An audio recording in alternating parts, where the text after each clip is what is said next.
did do a segment on Palm Dorks about how a lot of more adult, mature films, not porno movies, but movies that are not made for children, right? Movies that are made for intellectual, mature audiences.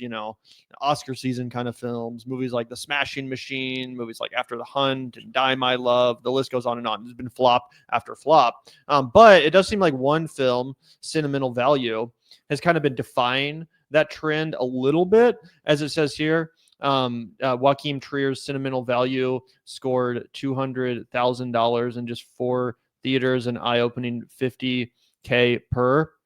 Now, this was about a month ago when the film first came out, and it was just released in very limited venues, but it was already really picking up steam at that early date, and that momentum has only continued because it's a smaller film. There's not a bunch of like fucking Hollywood Reporter and Deadline articles and stuff like that documenting its box office success. But if you look over here at Box Office Mojo, you'll see that it's had a pretty impressive release so far, given its very small budget. It's already made almost like $10 million, and that's only going to keep going up, specifically after the Oscar nominations. I think that Stellan Skarsgård is basically a lock for Best Supporting Actor as far as getting a nomination. I think that this film will very likely be nominated for Best Picture. I think there's at least a pretty solid chance of that happening. So either way, the point is that people are, for whatever reason, seeing this movie. It's a big hit when it comes to an international movie. That premiered at Cannes earlier in the year. This one does seem to be resonating with people in a real way, in a way that a lot of those other titles we talked about were not resonating with people. So I think that's pretty interesting. I'm a big fan of the film. I saw it in New York about a month ago, a little bit early at a screening at the Angelica. Quite enjoyed it. I don't think it's like a perfect movie or whatever, but I did really enjoy it. That being said, I do kind of find it odd that people are seemingly resonating with it so much more than a lot of the other titles we talked about, which have bigger celebrities in them, bigger actors, stuff like that. Not that this film doesn't have stars in it. I mean, it has Elle Fanning, who's really big right now. But what's your theory? Yeah, I think it kind of comes down to what the argument that I made when we were talking about those films that had flopped, the After the Hunt, the Smashing Machine. And I just think that the word of mouth with those films wasn't very good. I was pleasantly surprised. I felt like I was the last one of my social circle to go see this movie. Gavin saw it first, and then everybody else that I felt like I knew was texting me about it, like, hey, did you see Sentimental Value? My buddy Peyton saw it and loved it. My homie Mariah loved it when we watched it together last night. So I think it just has a universality to a lot of the themes. I think it's a very successful film for me. I have it right now sitting very close to the top of my films of the year. I thought that the acting from Stellan Skarsgård was incredible, but I also really loved one of the supporting roles from a Norwegian actress that I am not familiar with the name of, but she plays the daughter that is no longer currently an actress and is the mother to the young boy that Stellan Skarsgård wants to cast in his film. And I thought that everything about this film just worked and was very powerful. I thought that it explored the dynamic of how siblings can be trauma bonded together very well. I thought that it really did a good job of exploring the different relationships that an individual can have with their father, and how even if you grew up in the same home with the same parents, your universe can be very different depending on the experiences that you had with those people. And so I think that there's just a lot of universality to these kind of ideas. And because it was done, in my view, so successfully, and because the word of mouth has been really positive, I think people are like, oh, that's the film I need to see this year. Whereas After the Hunt was kind of critically a mixed bag. I think in the immediate aftermath of The Smashing Machine, it was worse than a mixed bag. I think people just downright didn't like it. I guess you could say the same thing with After the Hunt. And so people are looking at this, they're saying, wow, it's a prestige film. It's international. It's worth going to see. And I think it's a positive sign for the industry that this is a smart film that's not entirely in English. In fact, I think it's majority in Norwegian. So yeah, those would be my ideas, but it's certainly interesting and I would say encouraging.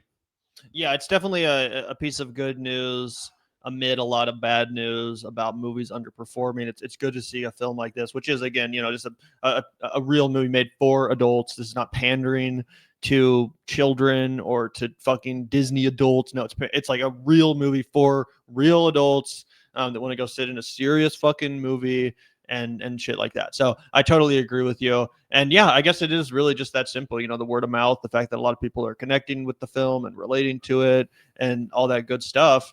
I guess it's just bizarre because I mean, it's not like every single one of those 25 movies that flopped was bad. I agree that After the Hunt was bad and The Smashing Machine was not worth seeing in theaters.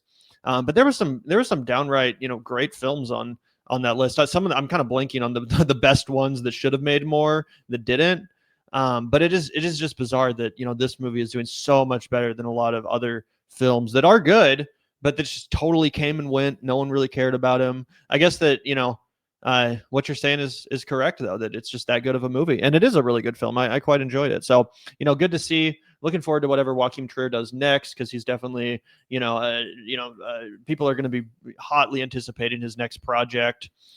So yeah. I think the last point that I would make is I think this year has really revealed how important online hype is for generating returns at the box office. If we look at the most successful films from a box office, at least I don't have the list in front of me, but that come to my mind that are in this like adult film, I guess bracket. I would think of like One Battle After Another was a really good film. It got a ton of positive response from people who saw it, and so the word of mouth was really good. I also think of Weapons as a movie that made a lot of money. I know it's in the horror genre, so people consider it as a little bit of a different thing than an adult drama, but it felt like an adult film, and it made a ton of money. I think Sinners made a ton of money earlier this year. I like it slightly less than I think a lot of other people do. I like the first half of it a ton, and I really like Ryan Coogler. But I think so. That film did really, really well.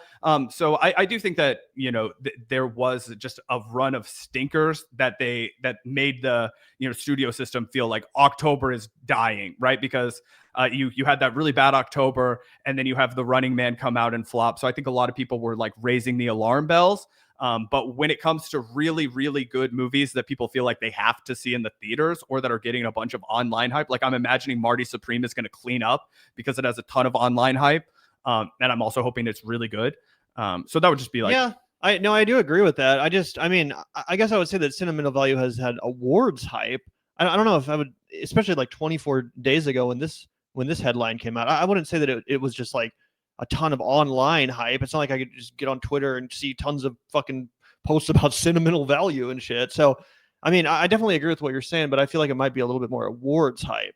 Yeah, I just had a lot of people text me about it, so I don't know. I don't really see a lot of film stuff on Twitter just because I'm on regular Twitter, so it's possible that it didn't get any hype. But I was just surprised. I was like, oh wow, Bruce, Peyton, Mariah, like everybody wants to go see Sentimental Value. So I just think that somehow people got the word out about it. Yeah, well, that sounds like IRL hype. Those are real people in your life talking about it. Oh yeah, I just assumed they probably got the hype from online, but you're right, it could have come from other film fans that they knew. Yeah, it is. But overall, I mean, I'm glad about this. I really am. It's a great film. It's really well acted. It's the kind of movie that deserves the attention it's getting. But it is just weird. Why some movies do so well and why some completely fall by the wayside. I'm sure that the studio executives are even more mystified. They're like, "What the fuck? We made 25 fucking movies and only one of them was a success. What is it about this movie?